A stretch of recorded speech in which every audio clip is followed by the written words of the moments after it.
Welcome to my channel. இன்றைக்கி நம்ம வெண்டைக்காய் ஃப்ரை பார்க்க போகிறோம். கிறிஸ்பியான வெண்டைக்காய் ஃப்ரை எப்படி செய்கிறதுன்னு பார்க்கலாம். இப்போது சின்ன சின்னதாக கட் பண்ணி வச்சுருக்க வெண்டைக்காவை இந்த பாத்திரத்தில் போட்டுக்கிறேன். இந்த மாதிரி நீளமான சைஸில் கட் பண்ணிக்கோங்க.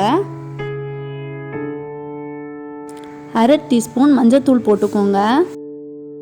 அரை ஸ்பூன் மிளகாய் தூள் போட்டுக்கோங்க. அரை ஸ்பூன் ஜீரகம் போட்டுக்கோங்க.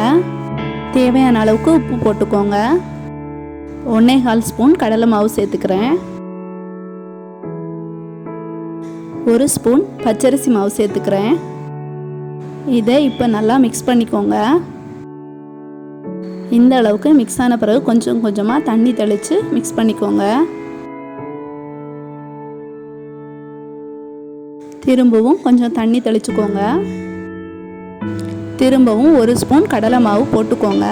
ஃபஸ்ட்டு 1/2 ஸ்பூன் கடலை மாவு போட்டது அதில் மிக்ஸ் ஆகிறதுக்கு இப்போ அவுட் கோட்டிங்காக போடுறது. அரிசி மாவு போட்டால் தான் நல்லா கிறிஸ்பியாக வரும். அதுக்கு தான் அரிசி மாவு சேர்த்தோம். ஃபுல்லாக மாவு இருந்தாலும் டேஸ்ட்டாக இருக்காது. ஆனால் இந்த மாதிரி பண்ணிங்கன்னா கரெக்டாக இருக்கும். இப்போ எப்படி பொரிக்கிறதுன்னு பார்க்கலாம். கடாயை ஸ்டவ்வில் வச்சு ஸ்டவ் ஆன் பண்ணிக்கோங்க. தேவையான அளவுக்கு எண்ணெய் ஊற்றிக்கோங்க. பருப்பு குழம்பு, சாம்பார், ரசம் அந்த மாதிரிப்பட்ட குழம்புக்கு கூட சாப்பிட்றதுக்கு நல்லாயிருக்கும். மொத்தமாக சேர்த்து போட்டு ஃப்ரை பண்ணக்கூடாது. தனித்தனியாக உதிர்த்து போட்டு பண்ணாதான் கிறிஸ்பியாக கரெக்டாக வரும். இந்த வீடியோ பிடிச்சிருந்துன்னா லைக் பண்ணுங்கள், ஷேர் பண்ணுங்கள். சப்ஸ்கிரைப் பண்ணாதவங்க சப்ஸ்கிரைப் பண்ணுங்கள். பக்கத்தில் இருக்க பெல் பட்டன் கிளிக் பண்ணி ஆல் கொடுத்துக்கோங்க. மீடியம் ஃப்ளேமில் வச்சு ஃப்ரை பண்ணுங்கள். மேக்ஸிமம் டீப் ஃப்ரை பண்ணுறதை விடவும் பொரியலோ இல்லைன்னா பச்சையாக சாப்பிட்றது உடம்புக்கு ரொம்ப நல்லது. இந்த அளவுக்கு ஃப்ரை ஆன பிறகு திருப்பி போட்டுக்கோங்க.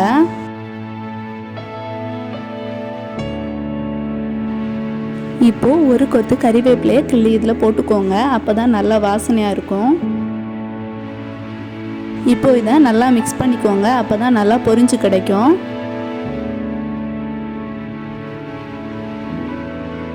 இப்போ இது ரெடி ஆகிடுச்சு. நல்லா எண்ணெய் வடித்து ஒரு சாஸில் மாற்றிக்கிறேன்.